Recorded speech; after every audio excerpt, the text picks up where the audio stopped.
बिस्मिल्लाहिर्रहमानिर्रहीम। अस्सलाम वालेकुम students.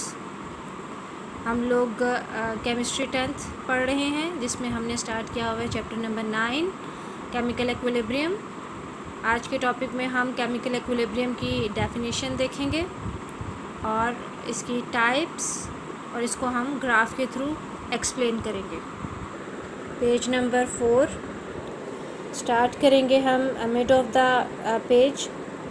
When we think of the term equilibrium, the first word that usually comes to mind is balance. ये line अक्सर MCQs में आ जाती है कि जब हम वर्ड एक्विलिब्रियम को पढ़ते हैं, ये सुनते हैं, तो हमारे माइंड में पहला वर्ड क्या आता है? तो वो पहला वर्ड होता है बैलेंस। तो ये अक्सर MCQs में पूछ लिया जाता है, इसलिए इसको मार्क करें और MCQ के लिए अंडरलाइन कर लें। However, the balance may be achieved in a variety of ways. मतलब मुख्तलिफ़ तरीके से हम बैलेंस अचीव कर सकते हैं। पहले हम केमिकल एक्विलिब्रियम की डेफिनेशन देख लेते हैं। When the rate of forward reaction is the same as the rate of reverse reaction, the composition of reaction mixture remains constant. It is called chemical equilibrium state. इस definition का क्या मतलब हुआ कि जब फॉरवर्ड रिएक्शन और reverse reaction दोनों का रेट सेम हो जाए और दोनों की अमाउंट रिएक्शन मिक्सचर में इक्वल मौजूद हो, इक्वल रेट पर कांस्टेंट हो, कम या ज़्यादा ना हो रही हो, तो उस वक्त हम कहते हैं कि ये केमिकल इक्विलिब्रियम स्टेट इस्टेब्लिश हो गई है। इसका क्या मतलब होता है? यानी एक रिवर्सिबल रिएक्शन की बात की जा रही है कि जितना रिएक्टेंट्स कंबाइन करके प्रोडक्ट बना रहे हैं, तो प्रोडक्ट रिएक्शन मिक्सचर में मौजूद है और प्रोडक्ट ब्रेक करके वापस रिएक्टेंट्स बना रही है। तो इस तरह से रिएक्टेंट्स की मिकदार भी हर वक्त कांस्टेंट रहेगी, सेम रहेगी, वो भी कम या ज़्यादा नहीं होगी, क्योंकि अगर प्रोडक्ट बन रही है तो वापस रिएक्टेंट्स भी बन रहे हैं। तो इसको हम केमिकल एक्विलिब्रियम कहते हैं। इसके आगे से दो पॉसिबिलिटीज़ हैं, जैसे उन्होंने यहाँ लिखा है, equilibrium state there are two possibilities. When reaction ceases to proceed, इसमें जो सीज वर्ड है, सीज का मतलब क्या होता है? सीज का मतलब होता है स्टॉप। जब रिएक्शन प्रोसेस करना बंद कर दे, सीजेस टू प्रोसीड यानी रिएक्शन होना बंद हो जाए, it is called static equilibrium. ये इरिवर्सिबल वाली कंडीशन है कि रिएक्टेंट्स हैं और उससे प्रोडक्ट बन गए और रिएक्शन स्टॉप हो गया, तो उसे हम स्टैटिक एक्विलिब्रियम का नाम देते हैं। आगे इसमें हम एग्जांपल देख लेते हैं कि this mostly happens in physical phenomenon. For example, a building remains standing rather than falling down because all the forces acting on it are balanced is an example of static equilibrium। यानी वो इसमें क्या बात बता रहे हैं कि एक बिल्डिंग जो है वो खड़ी हुई है, उस पर जितनी फोर्सेस लग रही हैं वो फोर्सेस एक दूसरे को कैंसिल कर रही हैं और वो उस बिल्डिंग को गिरा नहीं सकती, वो बिल्डिंग अपनी जगह पे खड़ी रहेगी। ये एक स्टैटिक एक्विलिब्रियम है, यानी कोई चेंज नहीं आ रहा। एक दफ़ा आपने मटेरियल यूज़ करके और एक बिल्डिंग बना दी, अब वो बिल्डिंग खड़ी हुई है, आपका रिएक्शन भी कंप्लीट हो गया, प्रोसेस भी कंप्लीट हो गया और आपको मज़ीद भी प्रोसेस करने की ज़रूरत नहीं है। तो ये एक स्टैटिक एक्विलिब्रियम है, यानी रिएक्टेंट्स और उससे प्रोडक्ट का बनना और रिएक्शन का कंप्लीट हो जाना और स्टॉप हो जाना, सीज़ हो जाना। ये हमने डेफिनेशन और एग्जांपल देखी स्टैटिक एक्विलिब्रियम की। अब हम डायनेमिक एक्विलिब्रियम देखते हैं। When reaction does not stop, only the rates of forward and reverse reaction become equal to each other but take place in opposite direction are called dynamic equilibrium state. अब इसमें क्या है कि reaction stop नहीं होता, rate of forward and reverse reaction जो है वो इक्वल हो जाता है और उसमें चेंजेस जो हैं वो आती रहती हैं, हमें नज़र नहीं आती। यानी हमें यूँ लगता है कि जैसे रिएक्शन स्टॉप है, लेकिन एक्चुअली डायनेमिक इक्विलिब्रियम वो होता है जिसमें रिएक्शन स्टॉप नहीं हुआ होता।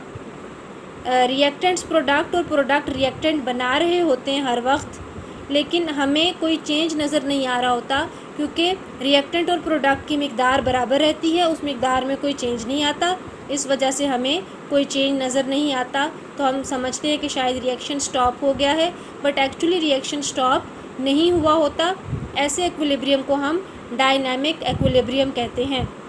हमने डायनामिक एक्विलिब्रियम 9th क्लास में भी थोड़ा सा स्टडी किया था सॉल्यूशंस के टॉपिक में, कि जब हम एक सॉल्यूशन बना रहे होते हैं, जैसे हम शुगर को डिज़ोल्व करें या वाटर में, शुगर डिज़ोल्व हो गई, उसके बाद एक सैचुरेटेड सॉल्यूशन प्रिपेयर हो जाता है कि शुगर सेटल डाउन होना शुरू हो जाती है, नीचे बैठना शुरू हो जाती है। उस वक्त हम ये समझते हैं कि शायद अभी जो शुगर नीचे बैठी हुई है ये डिज़ोल्व नहीं हो रही, बट एक्चुअली क्या हो रहा होता है, जो नीचे सेटल डाउन शुगर होती है वो हर वक्त डिज़ोल्व हो रही होती है, और जो वाटर के अंदर पहले से मौजूद शुगर होती है वो वाटर में से निकल कर नीचे सेटल हो रही होती है। लेकिन हमें क्या लगता है कि कोई चेंज नहीं आ रहा, जितनी शुगर डिज़ोल्व होनी थी वो हो गई, अब मज़ीद डिज़ोल्व नहीं हो रही। लेकिन ऐसा नहीं होता। ऐसे इक्विलिब्रियम को हम डायनामिक इक्विलिब्रियम कहते हैं। Dynamic means reaction is still continuing. At dynamic equilibrium state, rate of forward reaction is equal to rate of reverse reaction.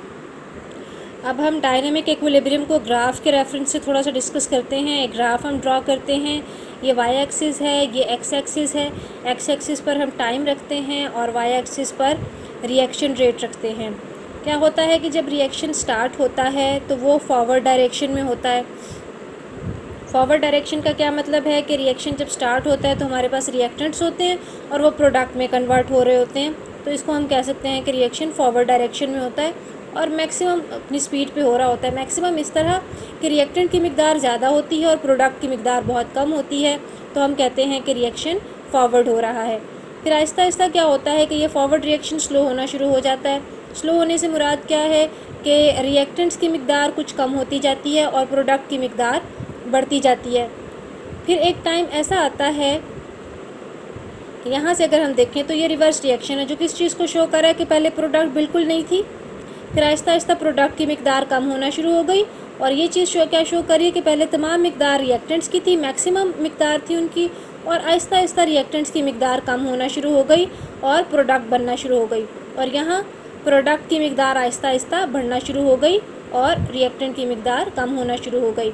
तो हम कहते हैं कि फॉरवर्ड रिएक्शन जो है वो स्टार्ट में, बिगिनिंग में बहुत हाई होता है, उसकी स्पीड बहुत ज़्यादा होती है, रेट ऑफ फॉरवर्ड रिएक्शन बहुत ज़्यादा होता है, लेकिन gradually rate of forward reaction decrease होता है और gradually rate of reverse reaction increase होता है, और एक ऐसे लेवल पर आकर दोनों मिल जाते हैं जहाँ रेट ऑफ फॉरवर्ड रिएक्शन और rate of reverse reaction equal हो जाते हैं।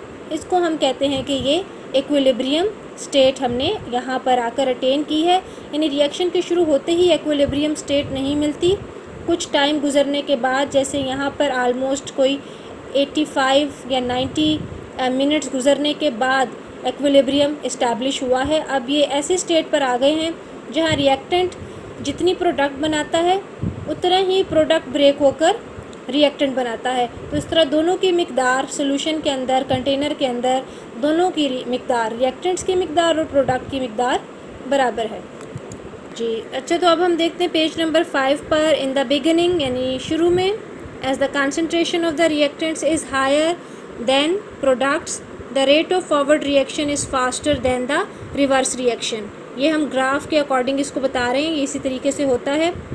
As the reaction proceeds, the concentration of reactants will gradually decrease. तो reactants कम होते जाएंगे। क्यों कम होंगे? क्योंकि वो क्या बना रहे होंगे? प्रोडक्ट बना रहे होंगे। While the product will increase. Consequently, the rate of forward reaction will go on increasing and reverse reaction will go on increasing, and ultimately the two rates will become equal to each other.